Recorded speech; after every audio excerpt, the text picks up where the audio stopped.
गट्टा दामी भएछ है अलिक गुलियो गुलियो भएछ नि अनि डल्ले टोक्यो अन्त आफूले मजाले पिरो भयो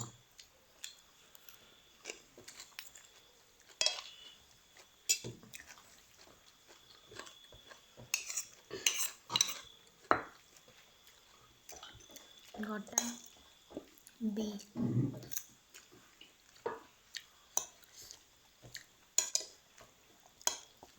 अचार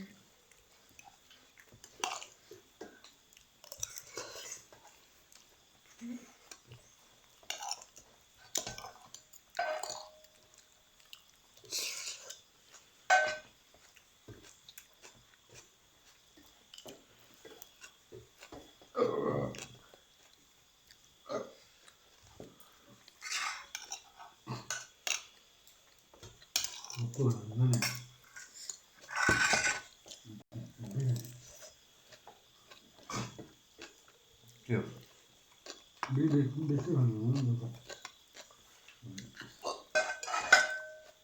फर्सी हाल्दैन नि बाबालाई अन्त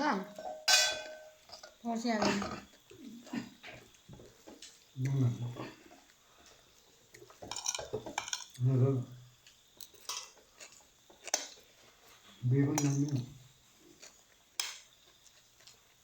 आलु हालेको फर्सीमा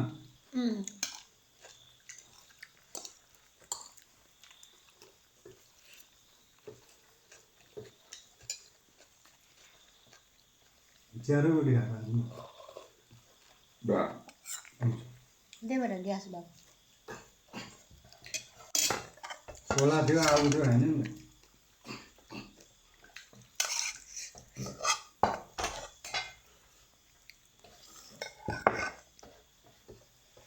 थुक्पा खाएको हुनुहुन्छ रोटी रोटी र चियाले ग्यास हुन्छ नि त माथि त्यो ठुलै थियो थुक्पा दोकान बजारमा रोटी पनि छिटो डाइजेस्ट हुँदैन अरे नि त भातै खानु बेस्ट अरे खसेको थुक्पा खानु मन लागेन मुखमा मैले थुक्पा खाएको भन्दैछ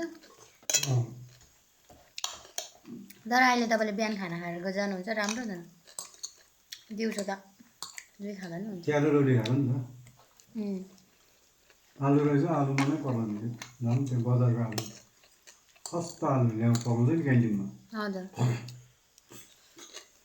कहाँ छन् त्यहाँ आलु क्यान्टिनको अफिसमा खाना अर्डर गर्छ नि जुनै अफिसमा पनि हजुर बाहिर बेचिदिन्छ त्यही क्यान्टिनमै ए त्यसमा अरू पनि बेला पाउनु खाना हुँदैन नि अब अफिसको सिजन सक्यो होइन हजुर यहाँ अब ऐसा के रिलेक्सन खानै बनाउँदैन आफू खाने मात्रै खाना पाउँछ होइन स्टाफदेखि डल्लै त्यो त्यही अफिसकै पैसा झन् हाम्रो ट्रेजरीको त म्याडमले खसीको मासु बनाइरहन्छ कि अस्ति सबै खसी मासु मैले खाइनँ नि दाल र भात मात्रै खाएँ होइन हजुर खसीको मासु छ भनेको छ तर चिकन छ नि छैन खसीको छ सोचे कि यिनीहरूले त तेलबाटै काटेर गरेको बुझ्यो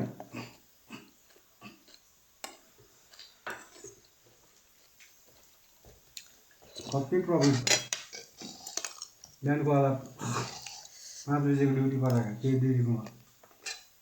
त्यहाँ अर्डर गर्दा हामी जान्छौँ नि